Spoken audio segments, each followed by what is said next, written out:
Group of senators voted to pass a resolution put forth by Virginia Senator Tim Kaine to limit future military force in Venezuela without congressional approval. 5 Republicans voted with Democrats to limit the president's powers less than a week after Nicolas Maduro was captured. Those in support say there needs to be a debate on this military operation. What you will likely see next week is a vote on a motion to proceed, which we would expect simple majority, similar vote to today, and then a debate. Finally, after months, about this military operation, the whole thing, including where it's going in Venezuela and possibly in other nations. On the flip side, Republicans who voted against the resolution say it puts America's safety at risk. I respect their decision. They're dead wrong. There'll be plenty of people here to make sure this doesn't happen. They're going to own screwing up the best chance we've ever had to liberate the people of Venezuela and make our country safer from drug poisoning. After the vote, President Trump took to social media and said the 5 Republicans who voted in favor should never be elected again. Hi, buddies. Adam is here. So this is what just happened. The moment every presidency dreads arrived for Trump in the first week of the year. Not from Democrats, not from the opposition, but from inside his own party. His own people, the ones who were supposed to have his back no matter what, started quietly calculating their exits. Republicans in the Senate have killed a resolution that would have put limits on President Trump's ability to take action in Venezuela. 5 Republicans had broken rank last week to advance a war powers measure, many concerned about the possibility President Trump would order troops on the ground in Venezuela. One of those senators, Missouri's Josh Hawley, spoke before the vote about what changed his mind. I've had multiple very substantive discussions on this issue over the last 5 days. And, you know, what the administration told me all the time was, they said, we think that this ties our hands. And I said, my concern is ground troops in Venezuela without congressional authorization. And they said, well, we don't want to do that. What happened in the United States Senate and House of Representatives in that single 7-day period is the most documented proof we have that the iron grip Trump once held over congressional Republicans is cracking. Not from outside pressure, not from Democratic attacks, from within, from Republican members making a calculation that continued blind loyalty to Trump's most unilateral governance decisions is the most electorally dangerous posture they could take heading into the most consequential midterm cycle in a generation. Caitlin, do we know what led those 2 Republicans to change their vote? Hey, Mugo, great to see you. Well, essentially, this was a successful pressure campaign from the White House to get those 2 Republicans to flip their vote. Mugo, this was really big news yesterday because remember last week we were talking about how big of a deal this was that 5 Republicans had crossed the aisle to support a resolution that would essentially limit the president's powers in Venezuela. And talking to Republicans after that vote last week, some of them, including Josh Hawley, had said that they were concerned about the president using military force in Venezuela, and if he were to do so, that he would need buy-in from Congress. So that was fueling their support of the resolution at that point. Fast forward to Friday night, the president started to call those Republican senators to urge them to reconsider. Let me walk you through exactly what happened, because the scope of it is staggering. 5 Republican senators joined every Democrat in a 52-47 vote to advance a war powers resolution that would curb Trump's ability to conduct further military operations in Venezuela without congressional authorization. This was not a procedural vote on an obscure issue. This was a direct, public rebuke of his claim to unchecked commander-in-chief power from within his own 53-member majority. In the House, dozens of GOP members sided with Democrats in attempts to override Trump's first 2 vetoes of his second term. They fell short of the 2/3 threshold, but the fact that the attempts happened at all, that dozens of Republicans were willing to go on the record against their own president's vetoes, is a signal that party unity on Trump's most consequential executive decisions is breaking in the most visible format possible. And vulnerable House Republicans specifically joined Democrats to push through a 3-year extension of pandemic-era Affordable Care Act subsidies, forming a cross-party coalition to force a vote on healthcare policy that Trump and GOP leadership tried to block. 3 separate groups of Republican members, 3 separate policy domains, all in the same 7-day window, all making the same calculation that their political survival required them to break with the president. Now let me give you the full context you need to understand why this simultaneous multi-domain fracture is so much more alarming than any individual defection would be on its own. Individual Republicans breaking with Trump on individual issues happens all the time.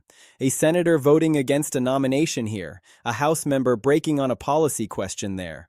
Those are the routine expressions of independent judgment that party members exercise without threatening the fundamental alignment of the conference. The party has always had individual members who break on individual issues in limited ways that do not signal a broader fracture. What happened in that first week is categorically different. It was not individual members breaking on individual issues in isolation. It was multiple distinct groups of Republican members simultaneously breaking on multiple distinct issues in the same 7-day window. 5 senators on war powers, dozens of House members on veto overrides, vulnerable Republicans on health care. 3 separate groups making 3 separate self-preservation calculations across 3 separate policy domains in the same week. That eliminates the individual issue isolation characterization that makes individual defections manageable. Simultaneous, multi-domain defection in the same week describes a conference whose alignment with Trump's most consequential governance decisions has deteriorated across the most diverse policy dimensions at the same time. And the White House response tells you everything you need to know about how seriously they took it. According to multiple reports, White House officials watched with visible anger as the Republican conference unity that Trump's most consequential governance decisions depend on crumbled from within. Visible anger is the most dramatic expression of a president who expected unified support and encountered instead simultaneous fracture across every available policy domain in the most public institutional format possible.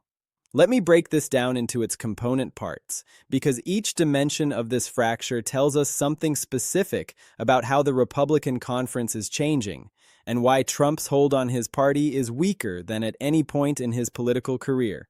First, the war powers vote. 5 Republican senators joining Democrats to advance a resolution curbing Trump's Venezuela war authority. The war powers domain is historically the most deferential area for members of a president's own party. It is the domain where supporting your commander-in-chief regardless of policy disagreement has been the strongest partisan norm, because the political cost of appearing to undermine your own president's military authority is the most dramatic political liability a member can face. 5 Republican senators voted to advance a war powers resolution constraining their own president's most recently celebrated military success. And this happened in the same week Trump was publicly celebrating the Venezuela operation as his most dramatic military achievement. The timing makes the defection specifically more alarming than any single vote outcome would suggest. A president who expected his most dramatic military success to produce the most unified party support discovered instead that it triggered the most documented Republican war powers defection of his second term. What this tells us is that 5 senators have made a calculation. The self-preservation cost of continued war powers deference now exceeds the self-preservation cost of publicly rebuking their own commander-in-chief. That cost-benefit reversal, where continued deference is now more costly than public rebuke, is the single most precise measure of how specifically the political environment has shifted for those 5 senators. Their constituent accountability, their electoral survival, has driven them to the most public Republican war powers defection of the entire Trump presidency. Second, the veto override attempts. Dozens of House Republicans joined Democrats in attempts to override Trump's first 2 vetoes of his second term. Presidential vetoes are among the most unifying partisan situations in Congress. It is the moment when a president's refusal to sign legislation is most directly challenged through the most constitutionally demanding override threshold, requiring 2/3 of both chambers. Republican members voting to override a Republican president's veto are making the most dramatic individual statement that the legislation being vetoed matters more to their constituent accountability than maintaining party unity on the most fundamental executive-legislative relationship question. Dozens of House Republicans making that statement on Trump's first two vetoes of his second term is the most alarming early-term signal imaginable. Override attempts in the first weeks of a term are the most unusual expressions of congressional independence from a same-party president. The normal partisan trajectory is for same-party members to give the most deference in the earliest term period, the honeymoon phase, when the political incentives for partisan unity are the strongest. Dozens of House Republicans departing from that honeymoon phase partisan unity in the most dramatic institutional format, the constitutional override procedure, in the first weeks of the second term, establishes that the honeymoon phase unity norm never materialized. The Republican conference entered the second term with a pre-fractured alignment that most directly describes a president whose partisan protection is less complete than any numerical majority count would suggest. Third, the ACA subsidy cross-party coalition. Vulnerable House Republicans specifically joined Democrats to force a vote on a 3-year extension of pandemic-era ACA subsidies over the objections of Trump and GOP leadership. The ACA subsidy extension is the most politically popular healthcare policy in the competitive districts where vulnerable House Republicans are most directly accountable. It is the policy that most directly affects constituent healthcare costs in the swing district households that determine electoral margins in the most competitive races.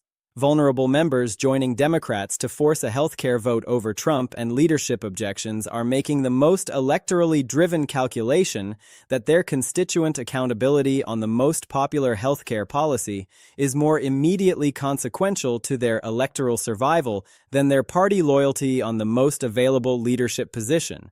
That calculation, constituent healthcare accountability more immediately consequential than party leadership loyalty, is the precise expression of the self-preservation dynamic that the Republicans turning against him framing is capturing. Senior Democrats told the New York Times specifically that Republicans recognize Trump puts his own interests ahead of theirs. That is the most precise characterization of what is happening. Members breaking on healthcare have made the assessment that Trump's insistence on blocking the ACA subsidy extension serves his political interest rather than their electoral interest. They have concluded that loyalty to Trump is not going to save their seats, but voting to protect healthcare for their constituents might. Now, let me bring this all together with 4 concrete points that should leave you with a complete understanding of what this story means and what we need to watch as it develops. The 52-47 War Powers vote with 5 Republican senators publicly defecting is the single most consequential documented evidence of the Republican conference fracture. It demonstrates that 5 senators assess the self-preservation cost of continued war powers deference as exceeding the self-preservation cost of publicly rebuking their own commander-in-chief in the most traditionally deferential presidential authority domain. War powers has the highest defection threshold for Republican members. It is the most politically costly defection because it most directly challenges the commander-in-chief norm. 5 senators clearing that high threshold in the same week, Trump celebrated a military success that should have made the threshold even higher through rally around the commander pressure, is the most alarming measure of how severely the self-preservation calculation has shifted for competitive state Republican senators. The dozens of House Republicans participating in veto override attempts in the first weeks of the second term are the most alarming early-term Republican fracture signal. They established that the honeymoon phase partisan unity norm never materialized. A same-party president's first weeks in office are the period of maximum partisan unity. It is the moment when member incentives for party alignment are strongest because the term's successes have not been tested, the governing difficulties have not accumulated, and constituent accountability pressure for independence has not built to a driving threshold.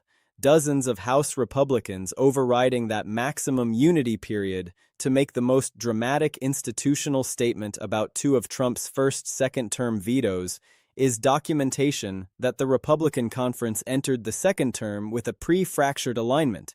The vulnerable House Republicans joining Democrats to force the ACA subsidy vote over Trump and leadership objections is the most electorally driven Republican fracture signal.